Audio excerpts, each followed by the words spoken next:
I was giving a series of shiurim, of lessons to women in Har Nof when I used to live there several years ago. And the series was based on the future, what our future will hold for us. Meaning the world that we live in at the moment, Olam Haba, the world to come, also Trias HaMesim, revival of the dead, and I was explaining different concepts of it.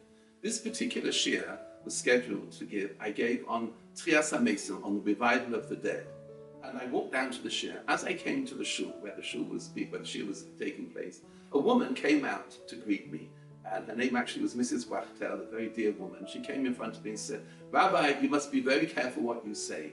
There were two women who were sitting in front, women who were very, very broken, who had just got up from the shiva. Their son had died, and she came to the shiva. What happened was, she walked around from the house. After the shiva, you walk around. She walked around, and she noticed on the wall that there was a shiur being given on Trias HaMesim, on the revival of the dead. And therefore, she decided that she would come to the shiur for chizuk, for inspiration and enlightenment.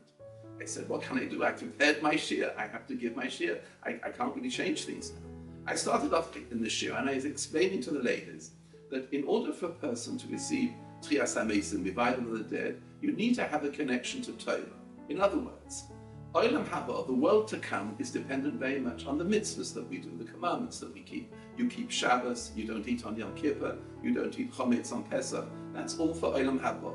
But Chazal explain, our rabbis teach us, in order to receive Trias HaMesim, revival of the dead, you need to have some sort of connection to Torah. Either a person learns Torah or supports Torah. And therefore the connection is only through Torah. And I went through the different sources, explaining to the women exactly where we learn it from. And there are really two sources which we see in the prophets. The first is the prophet Isaiah, and he explains in chapter 26, verse 19, he explains that in order to receive revival of the dead, a person needs to have the connection for Torah. And then I brought another reference, which is in the book of Daniel, Yud Beis, Posuk Beis, chapter 12, verse 2, and I explained to them exactly the sources which we see from there. After I did this, the woman, meaning the young woman, there was a woman and a grandmother, so I said, Rabbi, say it again, say it again. I was astonished. I must have touched on a raw nerve. I explained again. I went through the sources in Isaiah in 26:19, I think I said, and then also Daniel chapter 12, verse 2. She said, again, Rabbi, again, say it again, say it. And I said it again. Everybody in the shiur was very nervous and excited. What had I done here? I said so. And then she said a third time, Rabbi, 3 times she said, Rabbi, say it over, all over again.